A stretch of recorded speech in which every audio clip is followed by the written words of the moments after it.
안녕하세요. 오늘은 문학에서 시간 줄이는 법에 대해서 소개를 하고자 영상을 찍게 되었습니다. 3, 4등급 학생들은 대부분 문학에서 30분 이상이 걸려요. 그리고 두세 개 정도 틀리는데 오늘은 문학에서 시간을 어떻게 줄이는지 아주 구체적으로 설명을 드리고자 영상을 찍게 되었습니다.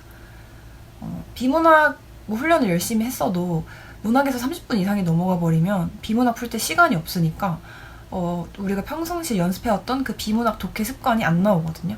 그러기 위해서는 문학을 좀 빨리 풀고 비문학을 풀 때 시간적 여유가 있어야 돼요. 그러기 위해서는 문학을 한 22분 컷을 내야 되거든요. 20분에서 22분 사이. 그래서 오늘 구체적으로 어떻게 줄이는지 설명을 할 텐데, 일단 첫 번째로는 문학도 피지컬이 있어요. 비문학도 피지컬이 있고 문학도 피지컬이 있는데 둘의 피지컬은 조금 달라요. 비문학은 한 문장 한 문장 질문하고 답변하고 이렇게 이해하는 게 피지컬이라면, 문학에서의 피지컬은 제가 생각하기에 이미지를 떠올리는 능력입니다.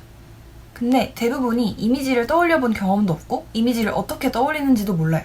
그래서 오늘 구체적으로 어떻게 이미지를 떠올려야 되는가에 대해서 소개를 해드릴 거고요. 나머지로는 좀 지문 읽을 때 아니면 문제 풀 때 스킬들에 대해서 소개를 해보겠습니다. 우선은 대부분 학생들이 시간을 제일 많이 잡아먹는 고전소설부터 얘기를 해볼게요. 우선 고전소설을 좀 더 빨리 읽기 위한 3가지 방법을 아주 구체적으로 설명드릴 텐데, 첫 번째로는 고전소설을 드라마 보듯이 보셔야 돼요. 그러니까 글을 영상화해서 읽으셔야 돼요. 예를 들어 볼게요. 여러분 혹시 도깨비 보셨나요? 도깨비에서 김고은이 공유의 그 가슴에 박혀있는 칼을 뽑는 씬이 있어요. 근데 딱 칼을 뽑으려고 할 때 드라마가 딱 끝나요. 그리고 다음 주 이 시간에 이렇게 하고 OST가 막 흘러나오죠. 저희는 그걸 보고 나서 일주일 동안 각자의 삶을 열심히 살다가 완전 열심히 살고 그 드라마 잊고 있다가 또 도깨비가 방영하는 그 순간이 오면 저번 주에 봤던 도깨비 검 뽑는 그 장면 관련된 그 상황이 머릿속에 아주 생생히 기억이 납니다. 일주일이 지났는데도 그 이미지가 아주 생생하게 기억나요. 스토리 라인까지 다. 근데 그 고전소설을 읽는데 길어야 한 3, 4분?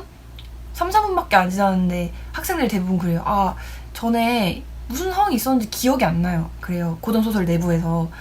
고전소설의 내용이 기억이 안 난대요. 저는 이거를 드라마화해서 보지 않아서라고 생각합니다.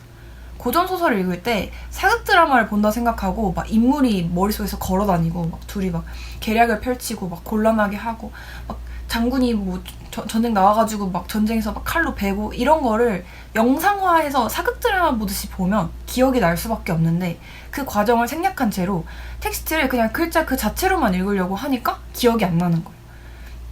그리고 하나 더 말씀드리고 싶은 게, 제가 이렇게 영상화 하라고 하면 고전소설이 이렇게 있으면 띄엄띄엄 영상화를 하는 경우가 있어요. 그러니까 이 장면 영상화, 이 장면 영상. 저는 이걸 바라는 게 아니고 모든 글을 유기적으로 계속 연속해서 영상화하기를 바라는 거예요. 그래서 구체적으로 어떻게 영상화를 하는지 보여드리겠습니다. 아이패드를 확인해주세요. 네, 우선 대화의 주체. 대화의 주체를 확인하고 드라마 보듯이 리액션 하면서 한번 읽어보겠습니다. 이거는 18년도 6월 적성이전이고요. 한번 보여드릴게요. 이곳은 서방세계라. 속세의 손님이 어떻게 오셨습니까? 아직까지 모르겠는데. 성희가 공손히 답례하고 가로되. 성희 인물 동그라미 치고. 나는 안평국 사람이러니 청성금불 보탑 존자를 만나러 왔사오니 어디 계십니까? 하고 멈추면, 여기서 조심할 게 이 대화의 주체가 누군지를 잘 따지셔야 돼요. 여기서 이 대화의 주체를 성희라고 하면 큰일 나는 거죠. 이 사람은 성희가 아닙니다. 몰라요. 아직까지 이 사람은 아직 안 나왔어요. 성희가 답례하고 나는 안평국 사람이러니 얘가 성희예요. 성희가 나 안평국 사람이다. 보탑 존자 만나러 왔는데 어딨냐? 하니까 화상이왈. 여기서 나왔어. 이 사람이 화상인 거예요. 이게 화상이 말하는 거예요. 그래서 계속 읽어보겠습니다. 화상이왈. 보탑 존자는 금강천불대사라. 연결하고 인간 육신으로. 인간 육신이 누구지? 성희. 이곳을 왔으니 이곳은 어디죠? 서방세계죠. 정성을 가히 알지라. 반응. 와, 너 여기 인간의 몸으로 여기 이렇게 신성한 곳 어떻게 왔어? 너 개쩐다. 그대 정성을 신령이 감동함이나 마음이 부정하면, 마음이 떼타면 대사를 만날 수가 없어. 물러가 7일 재개 후에, 목욕 재개하다. 깨끗이 한 후에. 일주일 동안, 7일 동안 깨끗이 한 후에 그 다음에 대사 보소서. 자, 이렇게 대화가 나오면 일단 화상이 얘기한 거고 요약할 수 있어야 돼요. 요약해볼까요? 일주일 후에 와라. 이거죠. 이 말을 이렇게 길게 얘기하고 있는 거예요. 그래서 이런 거 반드시 요약하면서 가셔야 되고 학원의 성희가 정서 슬프게 눈물 흘리며 질문 왜 울지? 소자 무변광에 주유하여 천신만고하여 왔삽건을 단순화하면 저 진짜 개고생해서 왔는데 어떻게 일주일 동안 있으라는 거야. 바라건대 스님은 살피사 일각이 삼추 갔사온 몰라 나도 뭔 소리인지 몰라. 성의 마음을 불쌍히 여기시지 아니하면 차라리 이곳에서 죽어 사부의 어엿비 여기심을 바라나이다. 일단 어엿보다는 예쁘다가 아니고요. 불쌍하다. 불쌍히 여기다. 이거 어휘 검색하시고 다시 한 번 더 대화를 요약하면 뭐죠? 요약하면 지금 나 안 받아주면 죽어버리겠다. 죽어버릴 거야. 하니 화상말 이곳을 한번 보면 서방세계 삼재팔난이 소멸되나니 오 여기 한번 보기만 해도 모든 고난이 다 없어진대. 귀객의 효성이 창천에 사무치는지라. 귀객 손님 누구겠죠? 성이겠죠. 성이. 너 효심 쩐다. 창천에 사무치는지라. 자길의 존자 분부하시되 명일 유시에 안평국 왕자의 성이겠죠. 나에게 올 것이니 오는 즉시 아래라 하시더니 생각해보니까 너를 말하는 것 같아. 멈추고 리액션. 뭐야. 존자가 진작에 얘 온다고 오자마자 나한테 아래라고 했네. 그럼 진작 말하지. 처음에는 일주일 있다가 마음 깨끗이 하고 일주일에 와 해서 성희를 힘들게 했잖아요. 그래서 성희가 죽어버리겠다고 했잖아요. 근데 갑자기 생각해보니까 보탑존자가 너 오면 바로 말하라고 했었다. 장난하나? 이런 식으로 리액션을 해주셔야 돼요. 리액션. 플러스 지금 여러분의 머릿속에는 사극 드라마가 펼쳐져야 됩니다. 어떤 그 머리 빡빡 깎은 스님 한 분이 화상이라고 하는 스님 한 명이 야 일주일에 이따 몸 깨끗이 하고 와. 성희가 어떻게 그러세요? 저 좀 받아주세요. 저 그냥 빨리 보탑존자 만나야 돼요. 하고 있는 대화 장면이 머릿속에 영상화해서 보여야 돼요. 사극 드라마 보듯이. 플러스 리액션. 제가 왜 리액션을 하라고 하냐면 리액션을 하면 기억이 남아요. 그러면 서치를 안 해도 돼요. 그러면 시간이 줄겠죠. 되셨나요? 이거 놓치시지 마세요. 리액션. 리액션을 해야 안 까먹어서 서치하는데 시간이 줄어듭니다. 그래서 여기까지 읽고 문제 가보면 이게 정답이 3번이거든요. 이 지문. 천하제국 중생의 선악을 볼 수 있는 존자가 부정한 성희를 만나지 않겠다고 한 것으로 보아. 존자가 성희를 만나지 않겠다고 했나요? 오는 즉시 안평국 왕자가 오는 즉시 나에게 아뢰라 이랬잖아요. 만나겠다고 한 거죠. 3번. 팩트 체크. 성희를 만나겠다고 했어요. 그러니까 이런 식으로 드라마 보듯이 영상화하고 리액션.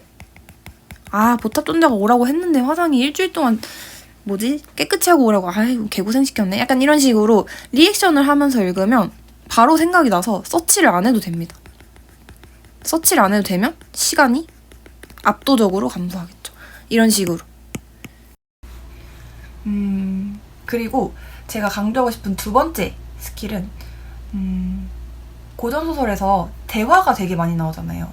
대화가 되게 많이 나오는데 어려운 고전소설일수록 누가 말하는지를 안 써줘요. 근데 이거를 안 써줬으면 내가 직접 잡고 가야 되거든요. 이거는 백공이 말하는 거, 이거는 누가 말하는 거, 이거는 시비가 말하는 거. 이런 식으로 대화의 주체를 반드시 짚고 가야 되는데 학생들이 마음이 급하니까 빨리 읽느라 대화의 주체가 누군지를 모르는 거예요. 그래서 이 대화의 주체 누구야? 물어보면 답을 못해요. 아니면 아주 길어지거나. 근데 이 시간을 단축시켜야 되거든요. 그래서 빨리빨리 누가 말하는지 알 수 있도록. 이걸 키우기에 가장 좋은 방법은 시간을 재지 않고 20개년치 기출을 풀어보는 겁니다. 기출 고전소설을 양치기를 많이 하다 보면 되게 감이 엄청 올라와요. 아, 이거 누가 말하는 거구나, 누가 말하는 거구나. 그러니까 이런 그 알아채는 속도가 엄청 빨라집니다. 근데 고전소설 양치기를 안 하면 이 속도가 매우 느려요. 그래서 양치기 하시는 걸 추천드립니다. 그래서 두 번째로는 대화의 주체가 누군지 반드시 확인하면서 읽을 것이고요. 그리고 고전소설에서 마지막으로 좀 스킬적인 부분에서 시간을 줄이는 법. 세 번째 방법은요. 제가 이전에 문학 기출 분석법에서도 올렸었는데 같은 인물을 되게 다양한 인물로 표현을 해요. 이름을 다 다르게. 뭐 승상이었다가 원수였다가 뭐 한림이었다가 한림학사였다가 막 되게 이름이 많이 바뀌는데 그 인물을 같은 인물은 선으로 연결하는 연습 하시는 걸 추천드리고 그리고 저만의 방법은 고전소설이 한 인물이 그러니까 말을 시작할 때 한 6줄, 8줄 되는 경우가 있어요. 엄청 길거든요. 저는 그 대화를 읽을 때 맨 처음에 대화를 읽기 시작하는 그 부분에서 목표를 가집니다. 얘가 결국 하고 싶은 말이 뭐야? 그러니까 주제 잡기예요. 하고 싶은 말이 뭐야? 질문을 하면 답이 보입니다. 그래서 항상 긴 대화가 시작되면 질문하세요. 그래서 무슨 말 하고 싶은 거지? 해서 다 대화를 읽고 난 다음에 예를 들어 뭐 보통 긴 대화는 막 A 이런 식으로 표시를 해놔요. 문제에서 나올 거니까. 그러면 A를 그냥 읽고 끝 하는 게 아니라 저는 반드시 읽으면서 요약을 하고 갑니다. 나만의 말로 요약을 하고 갑니다. 예를 들어서 뭐 아주 긴 대화지만 사실은 오해해서 미안하다. 아니면 아주 긴 대화지만 뭐 이런 과거에 이런 시련들이 있었다. 이런 식으로 저만의 말로 아주 짧게 요약을 한 후에 넘어가면 문제 풀 때 예를 들어 A에서 뭐 하는 걸로 옳지 않은 것은? 이라고 물었을 때 A를 가서 보면 그때 요약했던 게 바로 생각이 납니다. 그럼 그 요약한 걸 가지고 문제를 빨리 풀 수 있는 거예요. 근데 요약을 안 하고 넘어가면 문제에서 A에 관한 걸로 적절하지 않은 것을 했을 때 또 생각해야 돼요. 그 과정에서 시간이 또 길어져요. 그러니까 이럴 바엔 그냥 지문 읽으면서 요약하면서 처리하면서 가는 거. 그게 더 시간을 늘릴 수 있는 길입니다. 그리고 고전소설에서 시간이 많이 걸리는 이유는 애초에 글 읽는 속도가 매우 느려요. 매우 느립니다. 이걸 어떻게 해결하냐? 제가 아까도 말했지만 20개년치 고전소설 기출을 모아두시고 차분히 상황 파악하면서 인물 상황, 뭐 드라마 보듯이 읽으면서 하는 연습을 예를 들어서 하루에 3지문씩 딱 한 달만 해보세요. 한 달? 한 달이 필요 없어요. 2주? 2주만 빡세게 해도 고전소설에 대한 그 감이 확 올라옵니다. 그래서 점점 속도가 빨라져요. 경험이 많아지잖아요. 고전소설을 대부분 경험이 많아지면 한 문장 한 문장 읽는 속도가 빨라지고 그리고 같은 인물임을 확인하는 센스도 확 올라갑니다. 그리고 방금 제가 아까 말씀드린 대로 요약하는 능력도 올라갑니다. 그러면서 고전소설을 잘하게 되는 거예요. 그래서 일단 양치기를 하셨으면 좋겠고 양치기를 막 시간 재고 문제 풀고 이런 식으로 하지 마시고 방금 제가 말씀드린 3가지 방법을 적용하면서 양치기를 해보세요. 그러면 어느 순간 서치를 안 하게 됩니다. 고전소설이 되게 어렵게 나오거든요, 요새. 네, 서치를 안 해도 돼요. 이미지화하고 영상화해서 읽으면 사극 드라마 보는데 다음 내용이 궁금하니까 진짜 재밌으니까 글을 점점 빨리 읽게 된단 말이에요. 다음 내용이 궁금하니까. 그러면 첫 번째로 자동으로 빨리 읽게 되고 두 번째로 이미지화 되니까 내용이 다 기억나서 서치를 안 해도 되고 그러면 시간이 줄어드는 거죠. 근데 이런 피지컬을 늘리는데 시간이 필요하기 때문에 시간을 투입하시길 바랍니다. 네, 고전소설은 여기까지고